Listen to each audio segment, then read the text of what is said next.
And welcome back to Independent Television. I'm Andrea Cinque, and I'm here with the nation's health renaissance man, John Barron. John, we've been having a very compelling discussion about empowering ourselves as Americans, actually the world around, to take more control of our lives and our health so that we don't have to rely on the government to change the health care laws to make us well. Right. So can you just reiterate quickly what your philosophy is in life about this topic? Well, you actually stated it clearly, so I'll just repeat what you said. That basically the government is not capable of making the changes necessary to fix healthcare. The bottom line is healthcare costs are exploding because we are creating disease in ourselves. The leading causes of death: heart disease, 90% self-inflicted; cancer, as we talked about, 90% self-inflicted; diabetes, 95% self-inflicted. I skipped one, which is actually conservatively the third leading cause of death now is going to your doctor.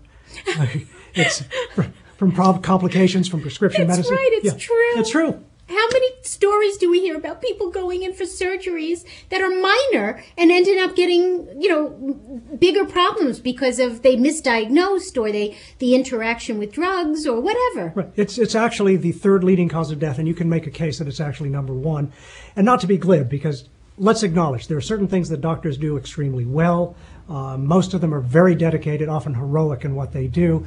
And there are times only a doctor will do. I'm always reminded of John Wayne Bobbitt, if you remember John Wayne. He was far better off with a surgeon than an herbalist. I mean, you need to understand. Understood. Yeah, Understood. Good point made. Yeah. But what doctors don't understand is they don't understand disease. They don't understand nutrition. Here's something most people are not aware of about doctors.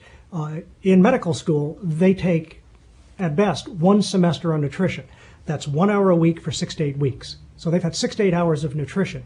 If you read 2 good books, you know more than most doctors. Absolutely. And yet we hold them up as the authorities in nutrition. That's a very good point. Just because they study the body, it's like saying, well, if I have heart disease, I need to go to a plumber because they're really good at unclogging pipes.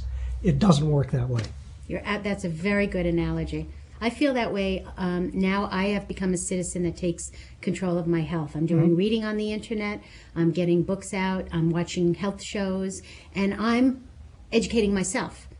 And now when I go out to dinner, I look at the healthier choices. I mean, do I still eat my pasta? Absolutely. But I'm going to think twice about the portions of pasta I'm eating because I'm thinking about diabetes. And I'm thinking that to be obese, you just have to be 25 pounds overweight and you're considered obese. And there I am. So the point I'm trying to make is educating myself as a consumer. And if you multiply what I'm doing by billions around the world, then we have no problems with our healthcare system now, do we? Right. Now, one of the things you have to understand is there are certain things you're fighting against.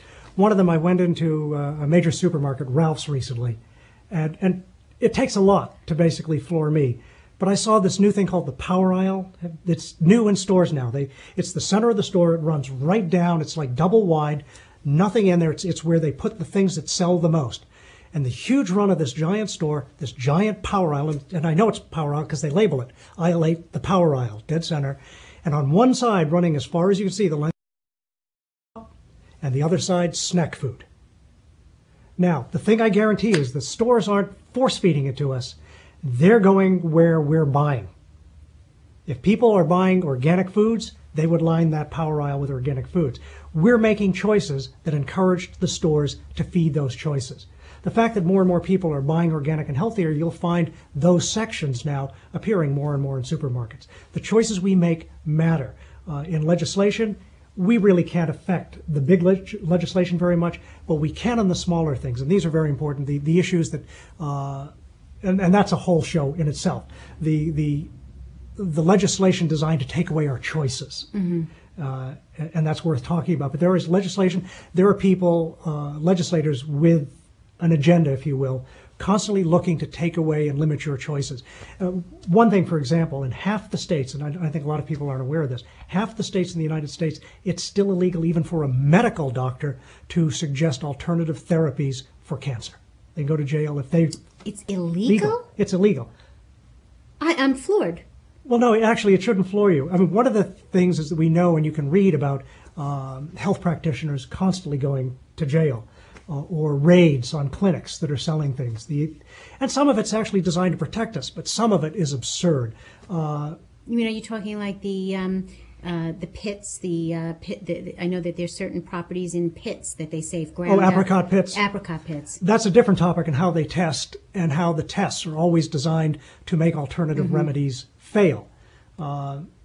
If you want to, we no, all right. You'll be invited on to another show to talk about that topic. But I'm just thinking alternative therapies. I mean, it can't be acupuncture. No, they're recommending, let's say, using vitamins to treat a cancer. Oh, I see. Illegal.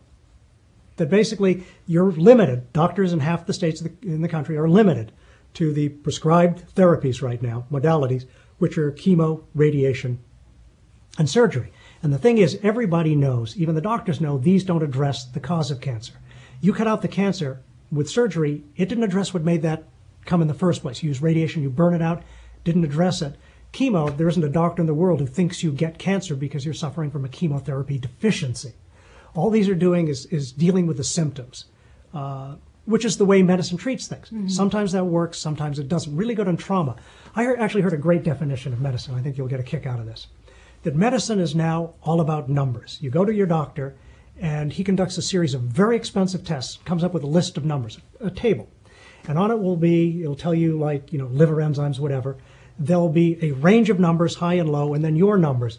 And if your number falls outside the high or low, it'll be in red, and the doctor will then give you a pill to force that number back in. That's what they do. If they treat this, you have high blood pressure, we're going to give you a pill to make the blood pressure go down.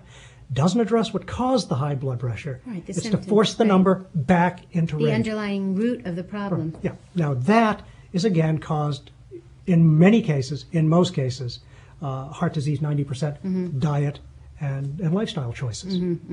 So you have a choice. You can take a drug which costs money, and often, and the problem with the drugs is you take them, they have side effects. And I love that in the TV ads. You'll see them, at the end of this ad where you see people in flowing dresses in slow motion running through fields. Side effects may include blood clots.